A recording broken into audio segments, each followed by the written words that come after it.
à l'atelier parce qu'il y a un petit retard et vraiment je vous remercie.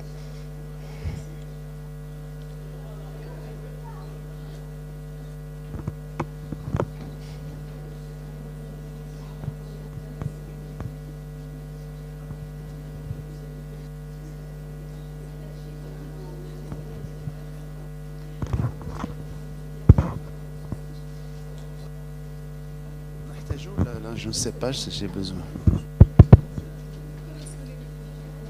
Hein?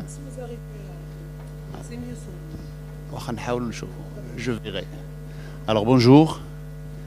Tout d'abord, je tiens à remercier les organisateurs de m'avoir convié à participer à ce congrès. Et comme vous le savez, c'est toujours un plaisir pour nous de se retrouver, et de partager ces moments et de partager aussi la connaissance, c'est l'objectif. Et moi, j'ai toujours plaidoyé pour la médecine générale. La médecine générale est un vrai levier du système de santé. Et là, la formation continue et l'accompagnement, on a tous besoin de formation continue, dans ce sens, est obligatoire. Donc aujourd'hui, on m'a proposé de traiter un thème qui n'est pas rare, un sujet de médecine, je dirais de médecine générale et d'urologie et de gynécologie parfois, qui n'est pas rare.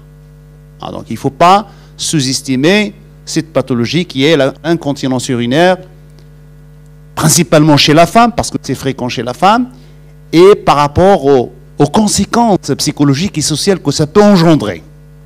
Alors moi j'ai mis le titre au pluriel. Vous voyez, c'est les incontinences urinaires chez la femme parce que il ne s'agit pas d'un seul type sur le plan clinique et sémiologique, mais il s'agit, on va voir, des différents types d'incontinence urinaire.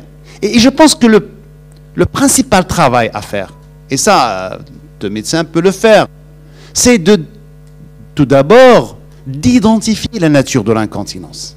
C'est très important. Quand on aura identifié la nature, l'enchaînement par rapport à la suite de la prise en charge devient plus facile.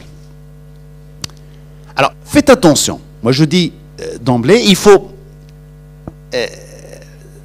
on voit des situations comme ça. C'est qu'il faut faire la différence entre une incontinence urinaire et des fuites urinaires parfois dans le contexte de fistules vésico-vaginales. C'est rare, c'est pas fréquent, mais si vous avez une patiente qui a accouché de façon dystostique, difficilement, en dehors d'une structure médicale, et qui vient vous voir quelques mois après avec une fuite urinaire permanente, il faut penser à la fistule aussi. Si vous avez une patiente qui a été opérée, qui a eu une intervention sur le pelvis, une intervention en particulier gynécologique, et il vient vous dire que j'ai été opéré il y a quelques mois, 2, 3 mois, parfois même avant, et maintenant j'ai une fuite permanente d'urine. Il faut faire attention, ça peut être une fistule vésico-vaginale. C'est la communication, généralement iatrogène, ou en rapport avec un accouchement dystocique, qui fait que la vessie communique avec le vagin et la fuite urinaire est permanente. Ça, c'est très important. Oui, cliniquement, on pourra déjà progressivement vous allez comprendre que c'est facile, c'est uniquement un bon interrogatoire et un bon examen clinique. Donc, éliminons les fistules vésico-vaginales. Accouchement dystocique, patient opère sur le pelvis, fuite urinaire permanente. C'est le premier diagnostic à évoquer, c'est la fistule vésico-vaginale. Maintenant, par rapport aux incontinences, on verra que cette incontinence, je vais y aller. L'objectif, à mon avis, l'objectif de cette présentation, c'est pas d'aller dans les détails, je vais sauter tous les détails. L'essentiel pour le médecin généraliste qui reçoit la plupart des malades pour la première consultation, c'est d'identifier tout d'abord le problème et de faire le diagnostic, le bon diagnostic, et d'orienter. S'il peut traiter, bien sûr, il traite, sinon il oriente correctement le patient. Donc on ne va pas s'arrêter aux techniques chirurgicales, tout ce qui peut-être qui est inutile. Mais on va peut-être, plus important pour moi, c'est comment diagnostiquer, qu'est-ce qu'il faut faire au cours de l'examen, quel bilan faut-il faire, et comment traiter, sinon comment orienter. L'essentiel. Alors là, il faut que ça marche. Voilà. Alors, vous voyez, c'est un problème qui est fréquent. Alors, les chiffres sont variables en fonction des sociétés. En tout cas, il y a certaines études qui ont été faites au Maroc et qui estiment environ autour de 30% la prévalence de ce problème d'incontinence urinaire. Donc, identifier la cause, large éventail de possibilités. On a plusieurs possibilités, peut-être qu'on va les voir. L'essentiel, c'est que cette incontinence urinaire a un retentissement psychologique et social et professionnel parfois. Il y a des patientes, quand ils sont très gênés par les fuites urinaires, surtout par urgentérie, on verra ce que ça veut dire, ben, parfois il y a des femmes qui ont quitté leur travail, carrément. Donc c'est quand même quelque chose de très lourd sur le plan psychologique. C'est un sujet tabou, on n'en parle pas beaucoup. Et je vais vous montrer une étude qui a été faite à Marrakech pour voir ce caractère tabou de cette pathologie. Coût des soins dans les pays développés, si vous faites, j'ai vu des études américaines avec d'énormes chiffres en matière de dépenses par rapport au traitement, par rapport à la prise en charge chirurgicale, par rapport à tout ça. Et c'est un vrai problème de santé qui coûte énormément d'argent dans les pays, surtout dans les pays développés. Alors, vous voyez les études qui sont faites au Maroc. Il y a une qui a été faite à Casa, l'autre Marrakech et l'autre à Rabat, et la prévalence était entre 22 et 30%. Et vous voyez que, pour voir le caractère tabou, vous voyez à Marrakech, l'étude de Marrakech, 62% des patientes, c'était une enquête par téléphone. Ils ont appelé des personnes, je ne sais pas comment ils ont procédé, je n'ai pas les détails de l'étude, mais ils ont conclu que parmi ces patientes qui avaient l'incontinence urinaire, 72% n'ont jamais consulté réellement un médecin. Vous voyez le caractère tabou du sujet, du problème. Alors, en fait, c'est quoi? C'est quoi l'incontinence? C'est une perte involontaire d'urine par l'urètre. Et ça explique les fistules vésico-vaginales que j'ai dit initialement. Donc, c'est une fuite urinaire involontaire par l'urètre, par le canal urétral, avec des problèmes d'hygiène sociale, et objectivement démontré. C'est-à-dire, on va voir qu'on peut examiner des patients et qu'on peut identifier l'incontinence au cours de l'examen. Je vais vous montrer ça par la suite. Voilà, ça c'est la définition. Alors, normalement, c'est pourquoi l'incontinence. On va voir qu'il y a différents types d'incontinence, mais globalement, sur le plan physiologie normale, vous voyez au cours de il y a deux phases. Je ne sais pas, est-ce que ça pointe quelque chose là-dessus ou là? Alors, il y a le remplissage vésical. Au cours du remplissage vésical, c'est un jeu de pression. L'appareil vésico-sphinctérien, la vessie et les sphincters, il y a une certaine synergie dans leur travail. Vous voyez qu'au cours du remplissage, la pression vésicale elle est basse, d'accord, et la pression de l'appareil sphinctérien est élevée pour maintenir l'urine, pour être efficace concernant la continence, pour qu'il n'y ait pas de fuite. Ça, c'est la physiologie normale. Alors, si le jeu de pression s'inverse, c'est-à-dire si on a plus de pression au niveau de la vessie et moins de pression au niveau de l'appareil sphinctérien au moment du remplissage, ben, il va y avoir des fuites. Et regardez là, au moment de la vidange, au moment de la miction normale, le jeu s'inverse. La pression dans la vessie devient importante et l'appareil sphinctérien, au niveau de l'appareil sphinctérien, la pression s'effondre. Donc vous voyez, c'est une synergie qui fait que le jeu de pression soit de telle sorte à permettre une continence correcte et une miction correcte. Donc ce jeu de pression, quand il est altéré, on va voir que c'est une source d'incontinence urinaire, surtout des fois. Alors maintenant, on va vivre dans le sujet, c'est quels sont les types d'incontinence urinaire chez la femme.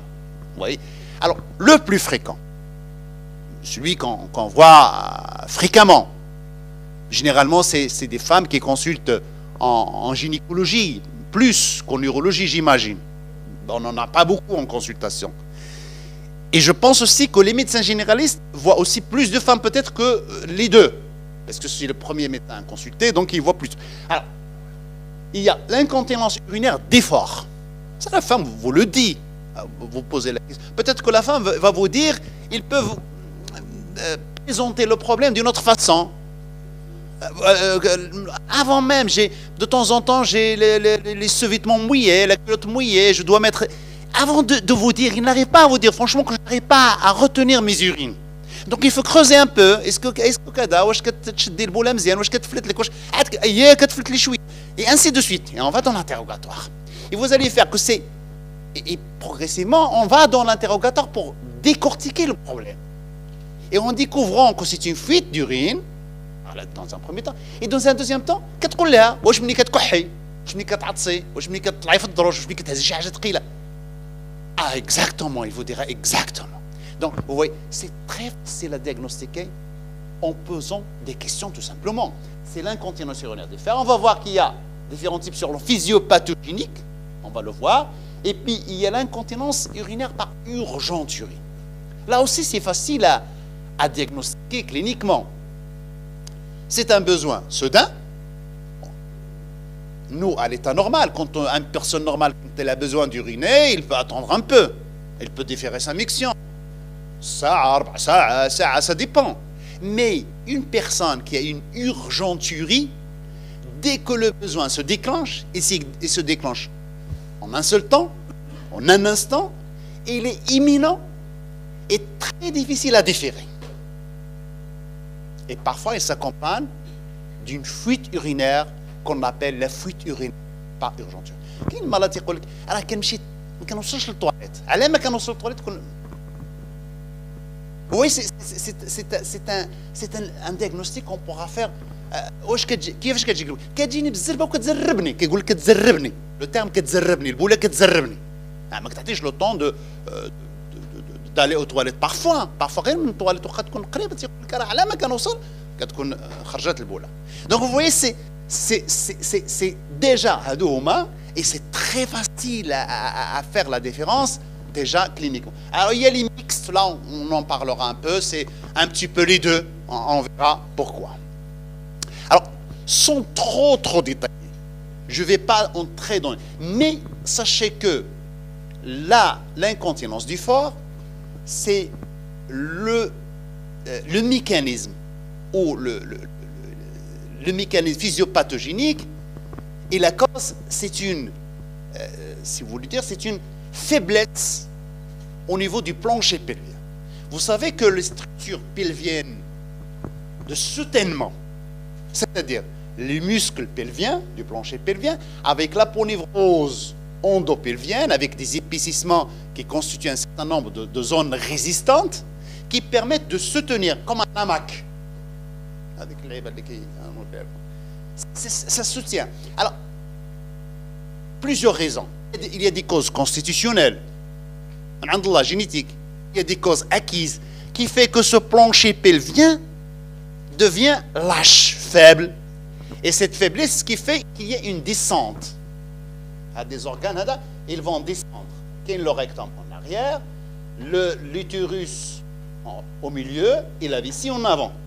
Alors, quand l'urètre et le col vésical descendent un petit peu au-dessous du plancher pelvien, ce qu'on appelle l'hypermobilité cervico-urétrale. La partie la région cervico-urétrale, ça dit mettre l'enceinte pelvienne, les pressions qui s'exercent latéralement, qui chouent au moment. Avec la pression abdominale, elle est transmise automatiquement au col et à l'urètre. Donc c'est la même pression. La différence de pression. C'est la même pression qui est là et qui va être transmise là. L'enceinte manométrique. Avec la pression abdominale qui s'exerce là, autour de l'urètre du col, parce que l'enceinte manométrique du pelvis. C'est ce qu'on appelle l'hypermobilité cervico-urétrale. Quand l'urètre et le col vésical, ça bouge trop vers le bas, c'est une incontinence urinaire d'effort. C'est le mécanisme de l'eau. Là, c'est ce que j'étais en train de dire. D'accord? Donc, le premier mécanisme, c'est une faiblesse du plancher pelvien avec une descente du col vésical et de l'urètre qu'on appelle l'hypermobilité. On l'identifie à l'examen clinique. Quand on examine les patientes, on leur demande on fait un examen gynéco bien sûr, on leur demande de tousser, on voit bien que ça descend. On peut l'identifier déjà à l'examen clinique facilement.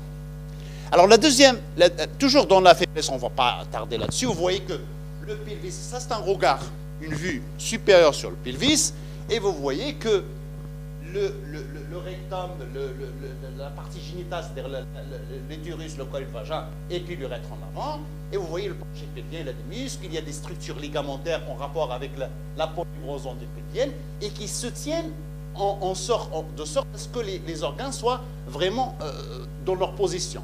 Mais quand, avec le temps, les accouchements, les grossesses, parfois l'âge aussi, la ménopause, déficit hormonaux, tout ça, ça fait que toutes ces structures deviennent faibles. Et ça, c'est très climatique, c'est pas réellement comme ça.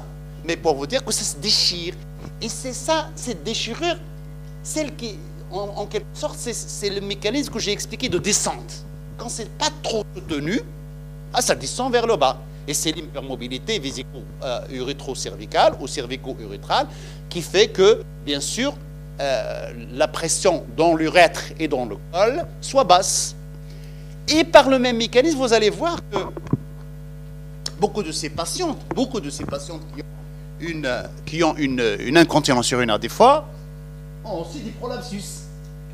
C'est-à-dire la descente de la vessie, qu'on appelle cystocèle, rectocèle, stéroptose, tous ces organes, parce que c'est le même mécanisme sur le plan physiopathologique. C'est pour cela, quand vous avez une femme qui se présente chez vous en consultation pour une incontinence urinaire, surtout fort, il faut faire un examen gynécologique et identifier éventuellement un prolapsus, une cystocèle, une rectocèle, une stéroptose, ou parfois les trois. Ça dépend de la situation. Alors, la deuxième chose, voilà, ça c'est la même théorie du hamac. Donc il y a le hamac, ce soutènement qui soutient la vessie et l'urètre. Quand il est solide, la vessie et l'urètre sont dans l'enceinte manométrique. Quand ça devient plus ou moins défaillant, vous voyez le col s'ouvre, il descend un petit peu. Et si c'est hamac, elle est faible, vous voyez une descente carrément de la vessie avec une cystocèle. C'est la même chose. Alors la deuxième, toujours dans... Je me souche l'enchaînement. Toujours dans l'incontinence urinaire d'effort. Nous avons dit faiblesse du plancher pelvien, descente cervico-urétrale, accompagnée à des prolapsus le plus souvent. Le deuxième mécanisme, c'est un sphincter qui est défaillant. Vous savez qu'au niveau de l'appareil sphinctérien, il y a le sphincter lisse, c'est un muscle au niveau du col vésical surtout, et le muscle strié, ce qu'on appelle le sphincter strié. Pour une raison ou une autre, une maladie neurologique par exemple. C'est pour cela que quand vous avez une patiente, normalement ça fait partie de l'examen clinique, au moins un examen neurologique simple. Sensibilité, la face interne des cuisses, en région péri-anale, ainsi de suite, et bien sûr les réflexes, les simples réflexes. Donc un examen neurologique minimal. Une patiente qui présente des fuites urinaires, surtout si vous trouvez rien qui peut donner une explication à ce tableau, il faut faire un petit examen neurologique. Alors, si le sphincter n'est pas solide, s'il n'est pas consistant et tonique pour qu'il soit fermé au cours de la remplissage, on va avoir une pression basse dans les sphincters, ce qu'on appelle l'insuffisance sphinctérienne. Ça, c'est plusieurs raisons. Il y a des causes myogènes, causes neuropathiques, mais j'insiste là-dessus pour faire au moins un examen neurologique chez des patientes qui présentent une incontinence urinaire pour, bien sûr, identifier un éventuel problème neurologique, en particulier le syndrome de la queue de cheval, avec des hypoesthésies en selle, avec des troubles au niveau des réflexes et ainsi de suite. Alors, la deuxième catégorie, là on arrive à la deuxième catégorie, c'est l'incontinence urinaire par urgenturie. C'est ce que j'ai expliqué au début. C'est un désir soudain, impérieux, fréquemment et irrépressible d'uriner. C'est un besoin qui est anormal par sa brutalité, son intensité. Il a besoin tout de suite, immédiatement, et difficile à déférer.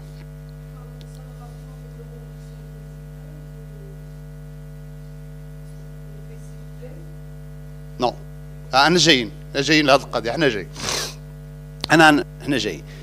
Il peut s'accompagner d'une fuite.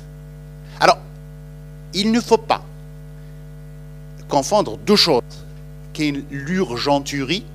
On va se retrouver dans ce qu'on appelle l'hyperactivité vésicale, le syndrome d'hyperactivité vésicale. Mais il ne faut pas confondre que, c'est-à-dire imaginer, toutes les femmes qui ont un syndrome d'hyperactivité vésicale ont une incontinence urinaire. Il y a des femmes qui ont une hyperactivité vésicale, je dirais plus ou moins modérée, il a le besoin urgent, mais il a le temps d'aller aux toilettes. Donc, la forme la plus sévère de l'hyperactivité vésicale, c'est celle qui s'accompagne avec une fuite urinaire parce que ça a un retentissement psychologique très important. Alors, regardez, je réponds à la question. Regardez là, une vessie normale, d'accord? Une vessie normale, le besoin est progressif et normal, bien sûr, on peut le défaire, et se déclenche vessie pleine. Alors, pour avoir le besoin d'uriner chez une personne normale, il faut que la vessie soit pleine, d'accord? Et quand la vessie est pleine, il y a ce qu'on appelle le réflexe mictionnel. Le besoin d'uriner est déclenché, et puis tout un processus neurologique qui permet de contracter la vessie et d'ouvrir les sphincters. Et la synergie vésico-sphincter. Alors, dans l'hyperactivité vésicale, c'est d'ailleurs ce qui fait de ceci quelque chose de pathologique. C'est que ce besoin impérieux, je dirais pressant, il survient des petits volumes. Il y a des femmes qui, malheureusement, qui souffrent énormément. L'hyperactivité, c'est très handicapant, l'hyperactivité vésicale. Il y a des femmes, chaque fois qu'elle a 50 cc dans sa vessie, elle doit aller aux toilettes. Il y a des femmes qui vont aux toilettes tout quart d'heure, toutes les 20 minutes. C'est très handicapant. Ce n'est pas une pathologie simple. Et les formes les plus sévères, comme je viens de le dire, c'est celles qui s'accompagnent avec une fuite urinaire. Donc, c'est contraction intense du muscle avec possibilité de fuite urinaire avec un bas volume. C'est ça la différence. Donc, nous avons parlé de l'incontinence urinaire d'effort qui se déclenche à l'effort, en rapport avec une faiblesse du plancher pelvien qui s'accompagne d'une prolapsus des organes le plus souvent, ou dans le cadre d'une pathologie neurogène ou myogène avec une faiblesse musculaire du sphincter. La deuxième catégorie, c'est l'incontinence urinaire par urgentureux, c'est-à-dire qu'on le met plus souvent dans le cadre de l'hyperactivité vésicale. Vous voyez, c'est très simple, hein? C'est très très simple. Marhaba. Les enfants. L'enfant, quel enfant? Enfant, garçon, fille.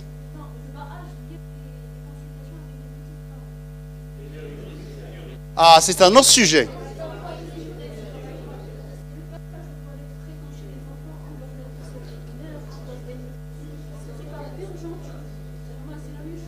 Alors, il y a l'énurésie. Vous le connaissez, vous avez des consultations. L'énurésie, c'est pas facile à traiter. Hein? C'est pas facile à traiter des enfants qui ont des... Parce que sur le plan physiopathologique aussi, on ne comprend pas bien. On ne sait pas bien. Il y a ceux qui ont expliqué ça en rapport avec une vessie de petite capacité, une vessie, une sorte d'hyperactivité vésicale. Il y a ceux qui disent que c'est un problème du sommeil. D'ailleurs, on donnait, je ne sais pas qu'est-ce qu'on prescrit aujourd'hui, parce que nous, on ne voit pas les enfants. Moi, je ne vois pas d'enfants. Je le dis adulte, donc je ne vois pas d'enfants. Du tofranil, un antidépresseur tricyclique. Aujourd'hui, sincèrement, moi, je ne vois pas cette pathologie parce que nous, on fait que l'adulte. Donc, normalement, c'est vous qui allez me dire qu'est-ce que vous faites vis-à-vis de ça. Mais sachez que moi, je sépare entre deux grandes catégories d'énurésie.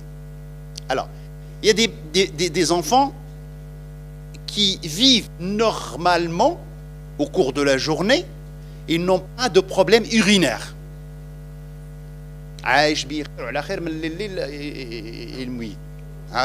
C'est très difficile à traiter. Par contre, il y a des enfants qui ont une sorte d'hyperactivité vésicale clinique, le syndrome d'immaturité vésicale. C'est-à-dire que la vessie n'est pas passée au stade de maturité, il garde en quelque sorte les contractions inopinées pour des petits volumes. La vessie est là, c'est des garçons généralement, des garçons ou des filles qui vont souvent aux toilettes, parfois ils ont des problèmes.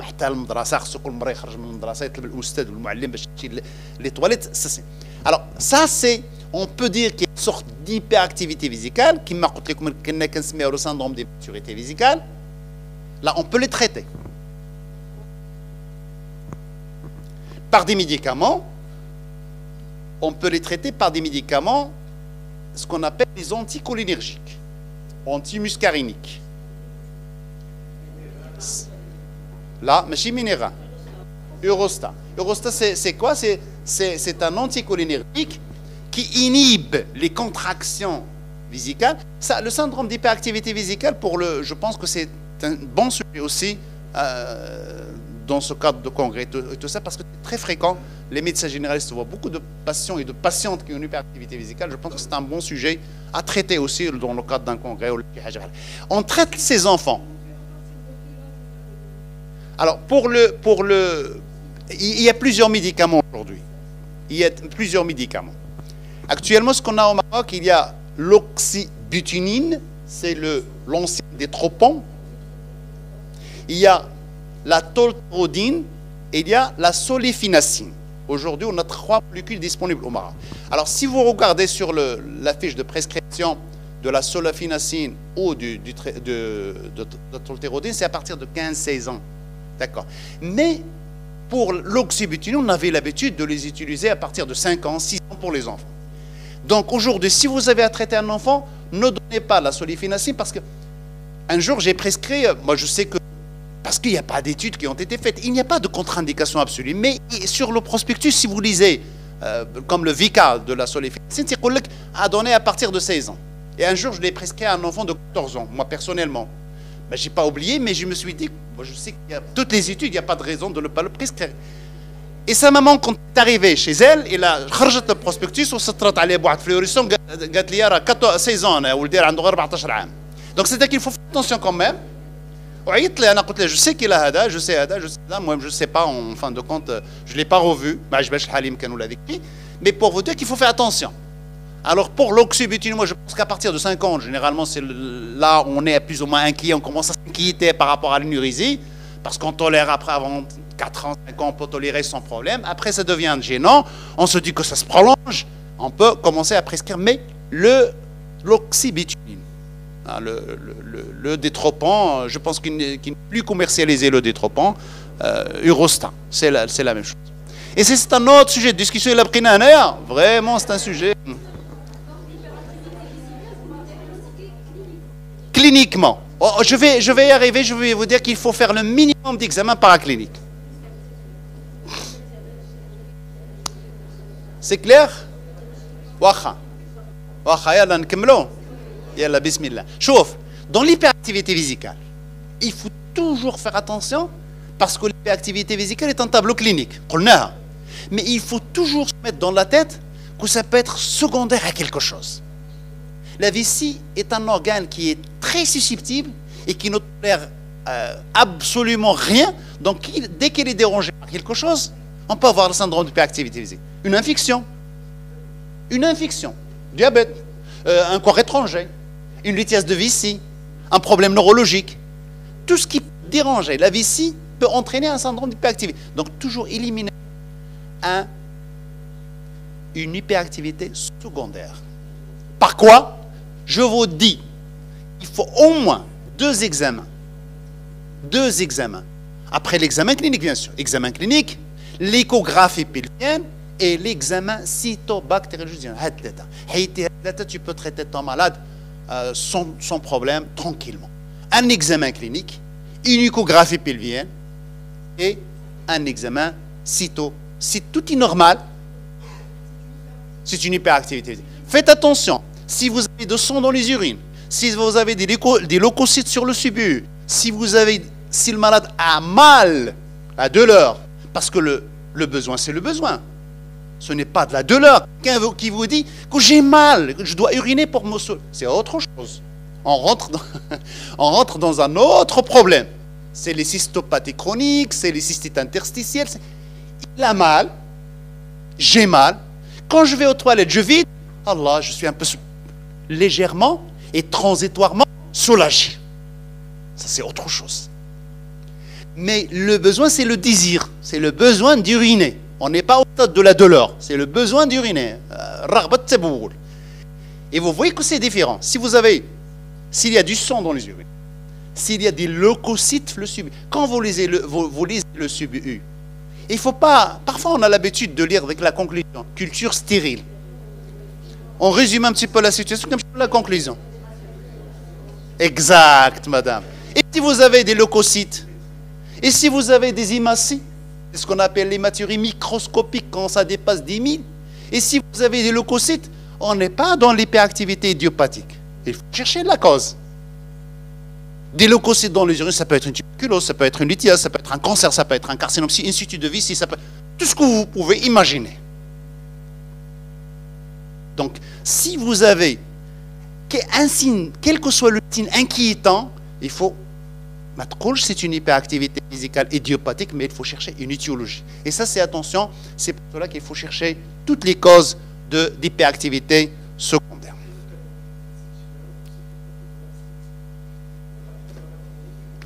Oui, bien sûr, dans le cabinet, vous pouvez faire ça. Mais je préfère sincèrement, je ne sais pas, peut-être c'est une préférence personnelle. Moi, je demande, quelle que soit la situation, je demande le suivi. Même quelqu'un qui a fait je ne sais pas. Mais j'ai l'impression que je suis tranquille quand j'ai un nœud. D'ailleurs, dans les recommandations, ils disent de faire au moins un nœud.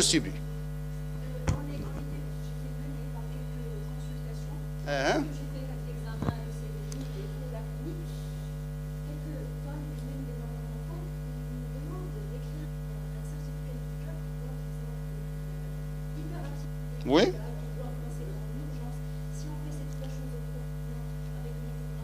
Oui. Oui. Exact, on peut le dire. C'est dans les recommandations de différentes sociétés savantes. Je n'invente rien. C'est pas moi qui invente. Là, on peut rentrer dans ce que vous voulez. Le secondaire, quelque chose qui dérange. On peut aller dans le psychologique, le somatique, le neurologique, qui m'a contacté une irritation vésicale d'origine X ou Y, tumeur, tout ce que vous voulez, tout ce que vous pouvez imaginer. C'est comme ça. Vous avez éliminé une pathologie secondaire qui est à l'origine de l'hyperactivité. Vous avez le plein droit de parler d'hyperactivité vésicale idiopathique. Plein droit. C'est bon, on avance. Alors, là, c'est le mix. Le mix, généralement, c'est des femmes qui vont... Vous allez être un petit peu dérangé par rapport à... Ils vont vous dire les deux. Un petit peu les deux. Oui, quand je fais un effort, oui, ça fuit, mais aussi j'ai des besoins urgents. Donc, c'est les formes mixtes. Et ça existe, les formes mixtes. On va voir que les formes mixtes, en cours de l'examen clinique, il faut identifier plus ou moins la composante la plus dominante. D'accord ? Celle qui domine, celle qui dérange plus. Et on va commencer par des traitements simples le plus souvent. On va en arriver là au niveau du traitement. Au niveau du traitement, je vais peut-être beaucoup plus rapide parce qu'on ne va pas... Alors, les cas particuliers, il ne faut pas oublier les cas particuliers. Les cas particuliers, c'est des situations multifactorielles parfois, comme le sujet âgé, une femme âgée qui a plein de problèmes de santé, qui prend plein de médicaments, des diurétiques, je ne sais pas, il y a tout le vieillissement de l'appareil vésico-sphinctérien, le déficit hormonal, ça c'est ce qu'on appelle des incontinences urinaires, surtout c'est du sujet des troubles cognitifs aussi, des incontinences urinaires multifactorielles, et ça malheureusement c'est très difficile chez des sujets comme ça à traiter. Alors il ne faut pas oublier un autre type d'incontinence urinaire, c'est l'incontinence urinaire par regorgement. Ça, c'est très important parce que parfois, on peut quand même se retrouver, c'est peut-être pas de façon très fréquente, mais on peut se retrouver dans cette situation. Ce sont des malades qui viennent vous voir parce qu'ils ont des fuites nocturnes surtout. Là, le soir, quand il dort, il se réveille, il est mouillé, ainsi de suite. Et quand vous lui demandez, est-ce qu'il a des problèmes, généralement dans les incontinences urinaires par regorgement, c'est ce qu'on appelle les rétentions urinaires chroniques. C'est des malades qui ne vident pas leur vessie de façon chronique et que le volume résiduel devient de plus en plus important. Et avec le temps, le malade s'habitue, il a vessie, il accepte ce volume urinaire sans qu'il y ait de problème, surtout pas de douleur.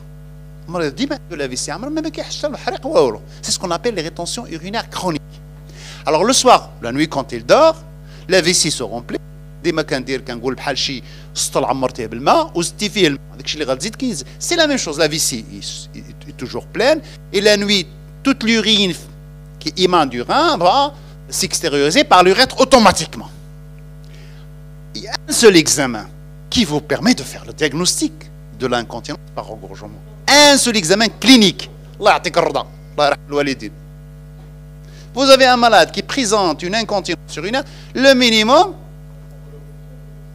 si vous avez un globe vésical chez un malade qui vous dit qu'il a la fuite urinaire, surtout nocturne, vous avez le diagnostic. C'est-à-dire que la vessie ne se vide pas bien. Il y a un problème sur l'outlet, bladder outlet, sur le sous-vésical. Il y a un problème, ça ne se vide pas. Sous le vésical, une neuropathie périphérique qui fait que la vessie ne se traite pas. En tout cas, il y a une raison, il faut chercher maintenant. À ce moment-là, quand on arrive au diagnostic de rétention chronique avec fuite par regorgement, on va aller dans les investigations paracliniques pour retrouver bien sûr la cause sous-jacente. Donc ne pas oublier d'examiner de chercher un globe vésical, l'échographie, tout ce que vous avez, les moyens que vous avez. ملي كدير ليكوغرافي بارفوا يمكن بيديك يكون واحد شي واحد غليظ شويه سي تري ديفيسيل يمكن ما تلقاش ملي كدير ليكوغرافي كتلقى لها في عامره تتقول واش عندك دابا فيك البولاد تيقول لك لا لا عاد خويت انا بخير وانت كتلقى في قداش دونك سي لو تابلو de rétention urinaire chronique. Donc un malade qui vient vous voir et qui vous dit qu'il a la fuite urinaire surtout le soir quand il dort, examinez l'hypogastre à la recherche d'un globe vésical. S'il y a un globe vésical, vous êtes sûr que c'est une rétention chronique et il faut bien sûr enchaîner les investigations qu'il faut pour faire le diagnostic étiologique. Alors, je pense qu'au cours de la présentation, on a pleinement parlé de la clinique. C'est l'interrogatoire, c'est les bonnes questions qu'il faut poser. Et bien sûr, on peut poser des questions par rapport à la qualité de vie, par rapport au retentissement sur la vie sociale, par rapport au retentissement sur la vie conjugale, par rapport au retentissement sur le travail, il y a plusieurs sociétés savantes ont rédigé carrément des questionnaires pour évaluer ce retentissement, pour être objectif, parce que ça reste subjectif. Donc, ils ont élaboré des questionnaires pour identifier le degré de retentissement de ce problème sur le côté psychologique, le côté social, le côté ainsi de suite. Alors, et il y a une petite... Moi, je pense que ça reste un petit peu subjectif aussi. Ça, c'est une stratification ou une classification qui permet d'identifier l'intensité de la fuite urinaire. Vous voyez, ce qu'on appelle la classification d'Engelmann-Sandberg, ça permet de... Stade 1, fuite pour un effort qui entraîne une forte... En tout cas, on va du stade 1 au stade 3 en fonction du degré de la fuite. Parce qu'au stade 3, كاين لا باسيونت كتقول جالسه غير كنوض. Vraiment, c'est des fuites urinaires importantes pour des efforts minimes. كل ما تنعلم l'effort, كل ما هبط l'effort, ou la fuite, il persiste ou il devient important, on va dans le stade. Donc la forme la plus évoluée, c'est le stade 3, que c'est une fuite urinaire même à des efforts minimes. Et généralement, pourquoi cette classification? Parce qu'on sait que vous allez voir que dans les fuites urinaires, surtout d'efforts, et même par urgenturie, on peut proposer ce qu'on appelle la rééducation ou la rééducation pelvipérinéale, une sorte de kinésithérapie pelvipérinéale. Dans les stades 3, on a tendance à dire que ça va peut-être pas marcher, et probablement ça va pas marcher, et généralement ça ne marche pas. On peut proposer d'emblée une attitude chirurgicale. Voilà l'intérêt de cette classification. Alors sur le plan, voilà, il faut examiner le périnée, examen neurologique, on en a parlé, examen urogynécologique bien sûr, recherche d'un prolapsus, confirmer la fuite urinaire. Alors la fuite urinaire, surtout d'effort, on peut la confirmer à l'examen clinique.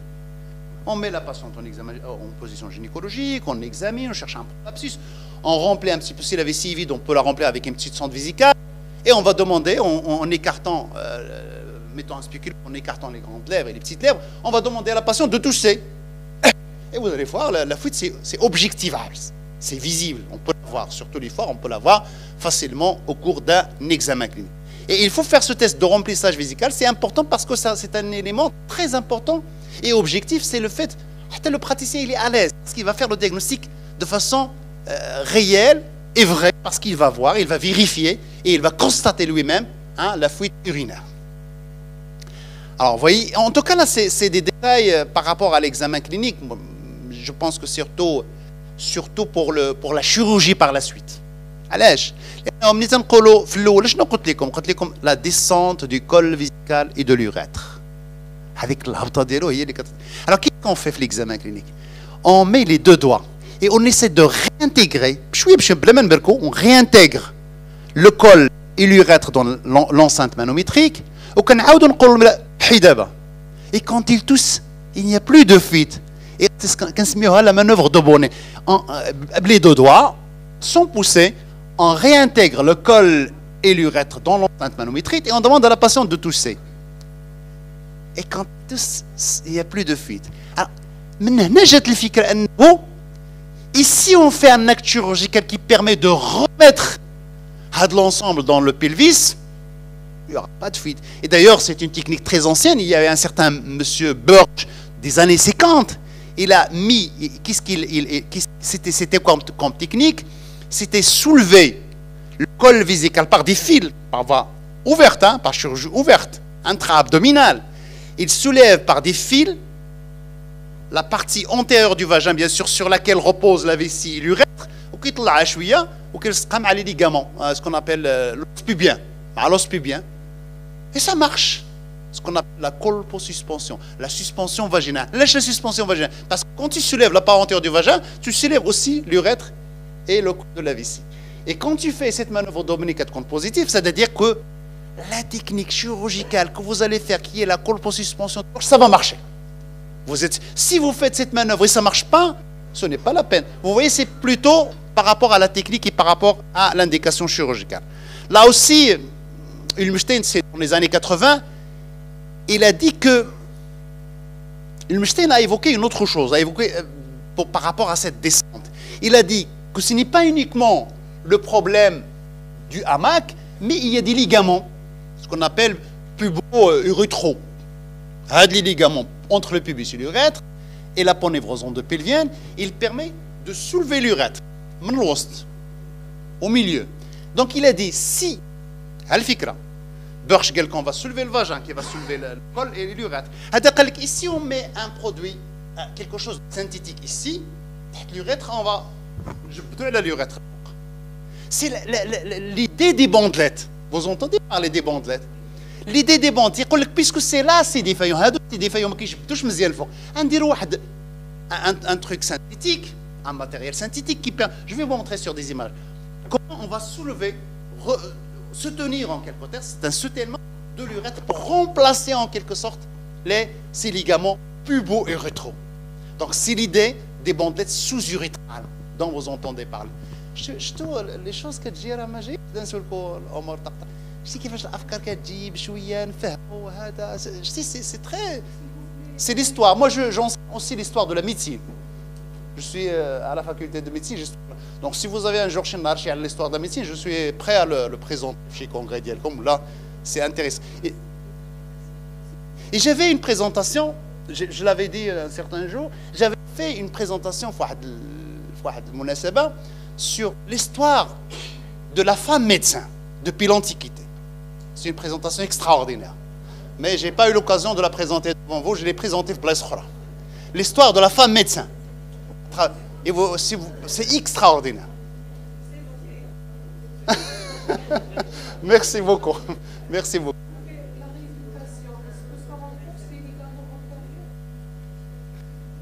تعطلت.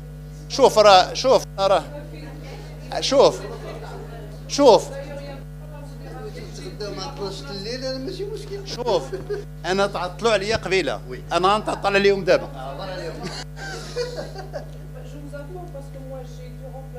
ماشي مشكلة لا ماشي مشكلة لا je vais y aller presque, je pense que le plus important est déjà fait. ها خليهم شحال بغاو شحال بغيتو شحال لا لا لا خليهم هما يقولوا شحال بغاو نعطيهم داك الشيء اللي بغاو انا هما اللي بغاو هما نديروا انا.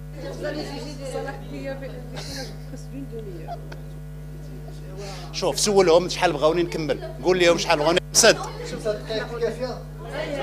ها ما تكملش 5 دقائق. ها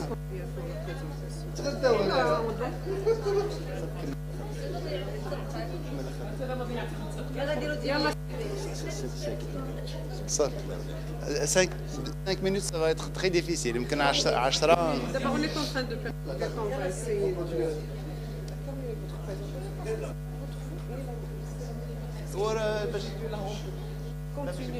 continuer. دابا انا تعطلوا عليا في الاول ما عطاونيش في الوقت وهذا نخلفها فيهم حتى انا الليله عييتوا نتوما نوقفوا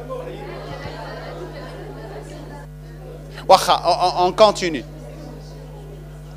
vous avez vu en fin de compte parce que شوف كاين واحد القضيه في هذا مرحبا كاين واحد القضيه il y a en médecine il y a le savoir la connaissance. Tout le monde a le droit d'avoir la connaissance. Si je parle de bandettes et tout ça, mais je ne sais pas c'est la connaissance médicale. On est tous des médecins, on a le droit de connaître. Donc on partage la connaissance. Il y a le savoir. Le savoir, c'est pour tout le monde. Donc je ne sais pas d'accord. Il y a le savoir-faire, celui qui fait quelque chose là, ou non. Il y a le savoir-être, c'est ce qu'on fait aujourd'hui. On est là ensemble, de communiquer. Tout ça, c'est bien. Alors, donc j'avance un peu. Parce que je ne pense pas que je vais terminer tout ce que j'ai à dire. Là, c'est le testing musculaire, ça c'est très subjectif. On demande à la patiente de contracter ses muscles du périnée pour voir est-ce qu'il y a une bonne tonicité musculaire. Ça, c'est un autre sujet. Alors, les examens paracliniques, j'ai déjà dit, j'ai déjà parlé de ça. Au moins, un examen clinique, gynécologique, urogynécologique, une échographie, c'est le minimum. Je ne vais pas tarder là-dessus. Et le traitement. Le traitement, je vais le scinder rapidement par catégorie, parce que c'est impossible de parler du traitement de façon générale.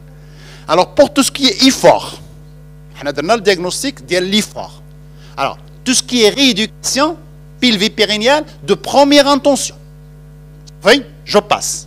Rééducation pelvipérinéale chez un kinésithérapeute qui sait faire, il faut quelqu'un qui sait faire la kinésithérapie périnnéale. Il y a différentes techniques, on ne va pas rentrer dans les détails, mais en première intention.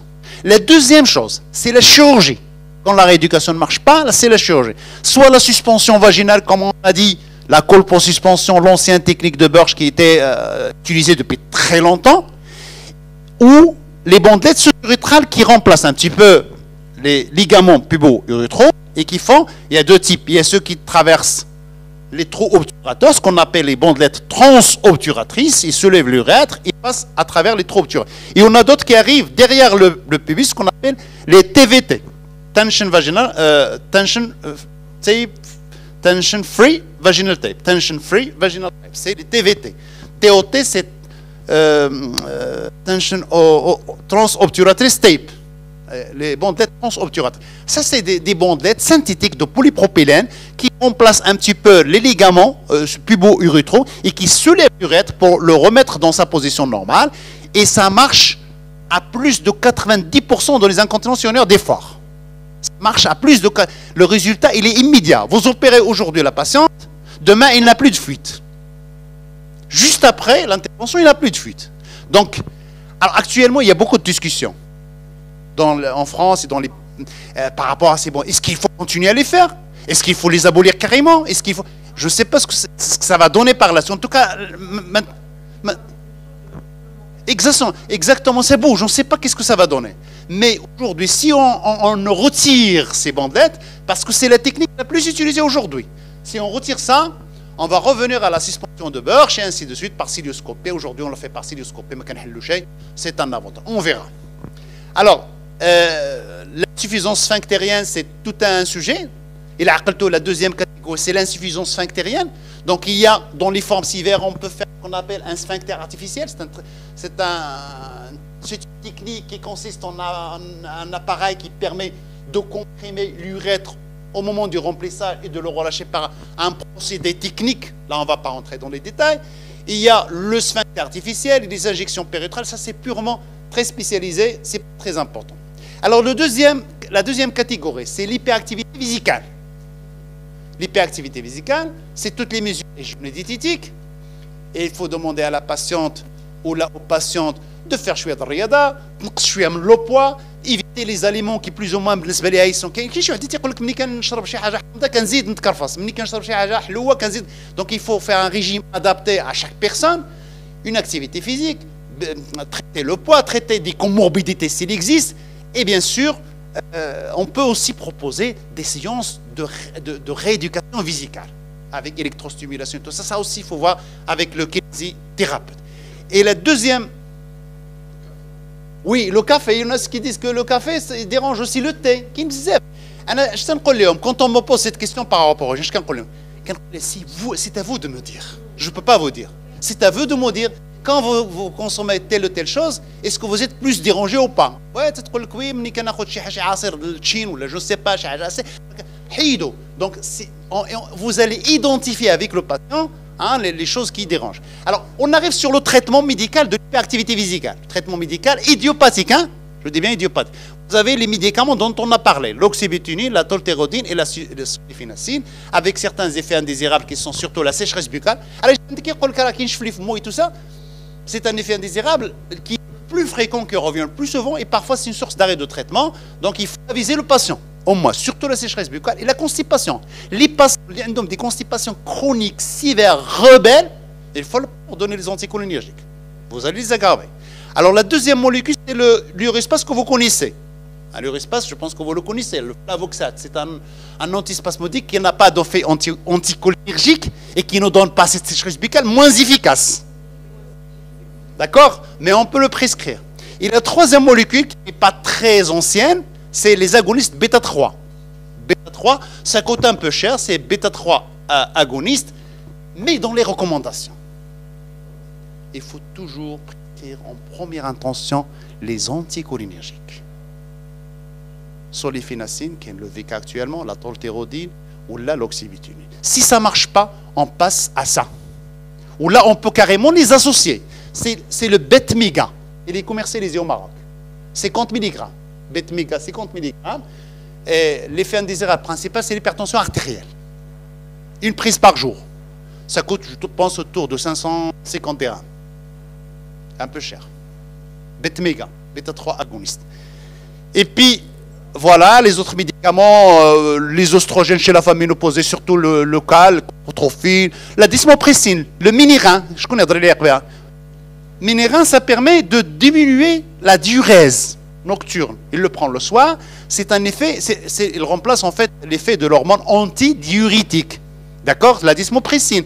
Alors, il existe minirin, de petites capsules qu'on met sur la langue, ou là, avec les pulvérisations nasales, avec les des capsules sur la langue, fait 120 microgrammes ou 60 microgrammes. Prescrivez minirin 120 microgrammes.